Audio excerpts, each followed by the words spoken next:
सर्दियाँ शुरू होती है, सो ये हम इसको ड्राई वेदर बोलते हैं हमारी लैंग्वेज में, क्योंकि ड्राई वेदर इसीलिए है क्योंकि वो स्किन को भी ड्राई करता है। क्योंकि ठंड की वजह से जो अपने नॉर्मल स्किन में से जो ऑयल जो नॉर्मली जो प्रोड्यूस होता है, वो ठंड इतना ज्यादा होता है कि वो सफिशिएंट नहीं होता है वो कवर अप करने के लिए। सो हमें वो तेल एक्सटर्नली प्रोवाइड करना है by anyhow, because we don't, अपने को ये हैबिट नहीं है कि हम रोज तेल लगाए या कुछ भी मॉइस्चराइज लगाए।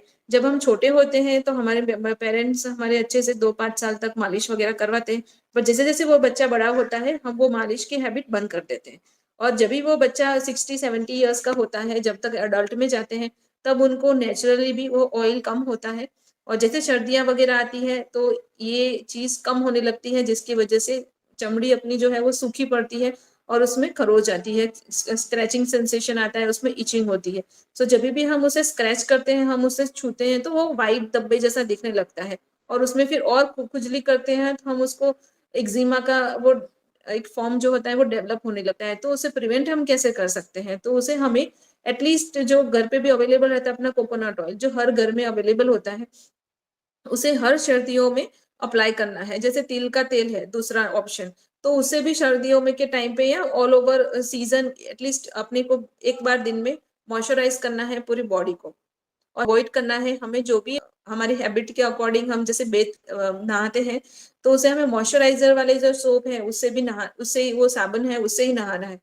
क्योंकि जब भी सर्दियों में हम वो जैसे कि दूसरे जो सोप्स वगैरह कॉमनली अवेलेबल होते हैं उससे हम नहाते हैं, तो चमड़ी का जो तेल है वो और निकल जाता है। और सर्दियों में वो हमने को जरूरत है वो तेल की बचा के रखने की, बॉडी के अंदर जो ऑलरेडी जो नॉर्मली बॉडी प्रोड्यूस कर रहा है उसे। सो हम एक हैबिट डालेंगे कि हमें सुबह में नहाने के बाद कोकोनट ऑयल से या तो फिर तिल के तेल से हम पूरी बॉडी को एक बार मॉइस्चराइज कर देंगे, पूरे फुल स्लीव्स के कपड़े पहनेंगे। सो इसे हम सर्दियों में और जो व्हाइट स्क्रैच होता है उसे हम प्रिवेंट कर सकते हैं कि फर्दर उसमें एक्जिमा ना हो।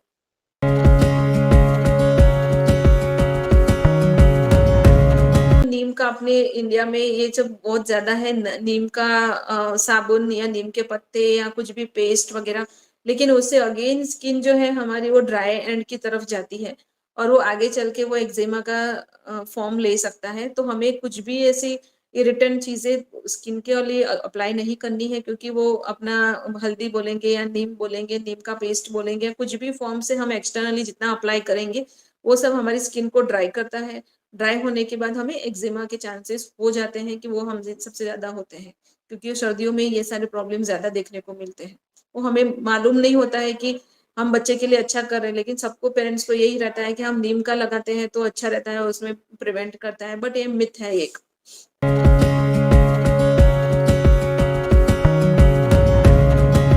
करते हैं सो उसमें स्क्रैच बनता है और फिर जब भी और खुजली करते हैं तो वो एक्जिमा में डेवलप होता है। सो उसकी जितनी बार हम जितना भी खुजा लेंगे, वो जो चीज है वो और स्किन के अंदर और डीप जाता है और वो ब्लैक कलर के मार्क वो छोड़ता है। फिर उसको डिफिकल्ट हो जाता है हमें ट्रीट करना। तो हमेशा मॉइस्चराइज अगर हम अच्छे से करते हैं तो ना अपने को खुजली होगी और ना ही उसमें डार्क स्पॉट्स के चांसेस रहेंगे। सो हमको रूट से ही उसको बचाना है ताकि हम एंड सिक्वेली तक ना पहुंचे, क्योंकि हम मॉइस्चराइज कर पाते हैं जो घर में इजीली अवेलेबल रहता है, बट अगर स्क्रैचिंग इचिंग सेंसेशन इतना ज्यादा हो जाता है कि वो डार्क स्पॉट का फॉर्म ले लेता है, फिर उसको ठीक करने के लिए फिर आपको स्किन के डॉक्टर को ही ठीक मिलना चाहिए। तो वही आपको ठीक कर पाएंगे, क्योंकि वो एंड स्टेज होता है एक्जिमा का, डिपेंड करता है वो कौन से टाइप का हो गया है, उसके अकॉर्डिंग फिर डर्माटोलॉजिस्ट आपका देख करके आपको ट्रीटमेंट करेंगे। सो टू प्रिवेंट दिस हमें मॉइस्चराइज करना है ताकि हम ये एंड तक ना पहुंच पर डॉक्टर के पास जाने की जरूरत ही ना पड़े।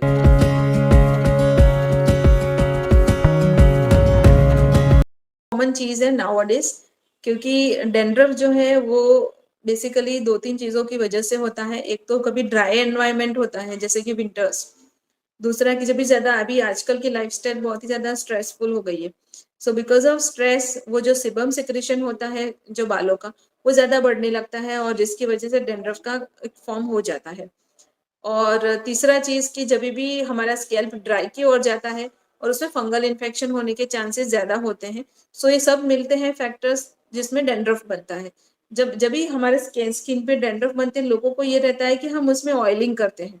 ऑयलिंग करते हैं तो क्या डैंड्रफ छुप जाता है देखने के लिए, बट वो इंटरनली वो जो हम बोलते हैं वो डैंड्रफ, जो ऑयल हम एक्सटर्नली प्रोवाइड करते हैं वो फंगस का फूड है। सो हम उसको और फूड दे रहे हैं ताकि वो ताकि वो और बढ़े। सो हमें जब भी डैंड्रफ होता है हमें एटलीस्ट ऑयलिंग नहीं करना चाहिए। कुछ लोगों को रहता है दही लगाओ, कुछ लोग लगाते हैं खट्टा नींबू वगैरह लगाओ, तो उससे क्या होता है अपना स्कैल्प भले 1-2 दिन के लिए डैंड्रफ वो निकल जाता है क्योंकि वो एक्सफोलिएट हो जाता है, बट वो स्किन को इतना ड्राई करता है, फिर नॉर्मली भी स्किन उसको वो ड्राइनेस को कवर अप करने का ट्राई करता है, जिसकी वजह से वो फ्लेकीनेस प्रोड्यूस करता है। सो अल्टीमेटली वो विशियस साइकिल हो जाती है जिसमें हम इरिटेंट लगाए, स्किन ड्राई हो जाए, फिर ड्राई स्किन और अपने आप से और ज्यादा स्किन प्रोड्यूस करे, अल्टीमेटली अपने को डैंड्रफ उस कंडीशन में ज्यादा देखने को मिलता है। सो हमें सिर्फ हेयर ऑयल कभी भी नहीं लगाना चाहिए अगर आपको डैंड्रफ का इश्यू है तो।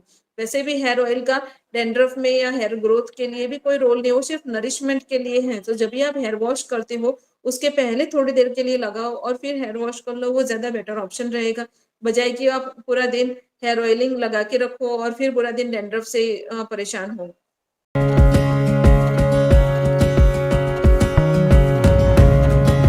क्योंकि जो जो भी मार्केट में ओवर द काउंटर हम मेडिसिन लेते हैं, ओवर द काउंटर मतलब कि हम सीधे ही मेडिकल स्टोर से जाकर के बोल देते हैं भैया हमें ये हुआ है, इसकी दवाई दे दीजिए। तो भैया के पास तो एक ही ऑप्शन रहता है वो देने के लिए, वो स्टेरॉइड क्रीम्स रहते हैं और वो आपको स्टेरॉइड क्रीम्स पकड़ाते हैं। 2 दिन में तो आपका इन्फेक्शन या जो भी कुछ है स्टेरॉइड लगाते हैं 2 दिन में ही ठीक हो जाता है, बट तीसरे चौथे दिन पे जब आप क्रीम बंद करते हो वापिस वो उभर के आता है और आपकी स्किन को डैमेज करता है, वो अलग बात है। सो हमें कभी भी at least skin point of view से हमें कोई भी मेडिसिन ओवर द काउंटर से नहीं लेना है, वो एक मेन चीज होनी चाहिए। आप सिर्फ मॉइस्चराइजर करो अपने बॉडी को अपने हिसाब से ताकि कोई दूसरे प्रॉब्लम ही ना हो। रूट कॉज सारे प्रॉब्लम्स का एक ही है, ड्राई स्किन, जिसकी वजह से स्किन में और सारे नए नए टाइप के प्रॉब्लम्स होते हैं। सो हमेशा अवॉइड कीजिए कि आप सीधे ही ओवर द काउंटर मेडिसिन ना ले, आप अपने स्किन के डॉक्टर को दिखा करके फिर दवाई लो, वो ज्यादा बेटर रहेगा, आपको बड़े साइड इफेक्ट से बचाते हैं। क्योंकि जैसे स्टेरॉइड जो कुछ लोग रहते हैं कि जैसे पिंपल्स हुए हैं उसमें भी स्टेरॉइड दे देते हैं, सो होता ये है कि उसमें पिंपल्स और बढ़ जाते हैं।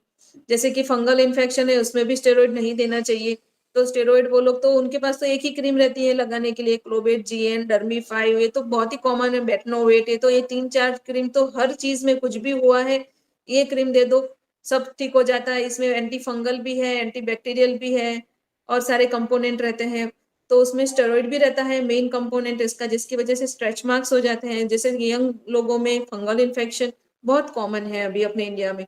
सो उसमें जब स्टेरॉइड के फंगल इन्फेक्शन के ऊपर जब स्टेरॉइड अप्लाई करते हैं लंबे समय के लिए तो उसमें स्किन पूरी फट जाती है, पूरे स्ट्रेच मार्क्स हो जाते हैं। वो स्ट्रेच मार्क एकदम इरिवर्सिबल होते हैं जो हम उसको रिवर्स नहीं कर पाते up to a certain extent. So हमें ओवर द काउंटर कुछ भी मेडिसिन नहीं लेना है, हमें सिर्फ बॉडी को मॉइस्चराइज करना है। कुछ भी आपको सस्ते से सस्ता चाहिए तो आप सिर्फ कोकोनट ऑयल लगाओ, कोई हाई फाई प्रोडक्ट्स खरीदने की जरूरत नहीं है अगर आप अफोर्ड नहीं कर पाते। या फिर अपने चमड़ी के डॉक्टर के पास जाइए, वो आपको आप बोलेंगे उनको सस्ता भी ऑप्शन है उनके पास, महंगा भी ऑप्शन है, आपके हिसाब से वो आपको प्रिस्क्राइब करेंगे। बट अगर आपको कहीं भी नहीं जाना है एटलीस्ट मॉइस्चराइज करो अपनी बॉडी को ताकि दूसरे टाइप के इन्फेक्शन ना हो।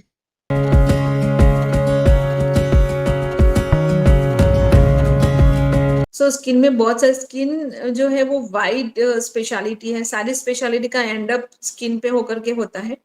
सो हम जनरली जो एक्सटर्नल दिखने वाली चीजें हैं जैसे कि पिंपल्स है, हेयर फॉल है, एक खुजली होती है इधर उधर, ये सारी चीजें हम टेली कंसल्टेशन के थ्रू इजीली हम ठीक कर सकते हैं क्योंकि वो इजीली विजिबल होते हैं। कुछ कंडीशंस ऐसे होते हैं जिसमें एग्जामिनेशन की जरूरत पड़ती है, तो उन सारे कंडीशन में डॉक्टर आपको बता देते हैं कि भाई आपको अभी ये जो आपका प्रॉब्लम है उसे हमें फिजिकली भी देखना होगा, उसमें कुछ एग्जामिनेशन भी करना होता है, कुछ टेस्ट करने होते हैं लोकली। तो हमें उन कंडीशन में हम ही देख करके बताते हैं कि आपको नजदीक के जो भी चमड़ी के डॉक्टर हैं या नजदीक के मेडिकल कॉलेज है उसमें डर्मेटोलॉजिस्ट बैठते होंगे, उनको आप दिखा दीजिए। लेकिन 70 to 80% ऑफ द टाइम जो भी कंडीशन है, जो भी बीमारियां हैं, वो हम टेली कंसल्टेशन के माध्यम से ही हम ठीक कर सकते हैं।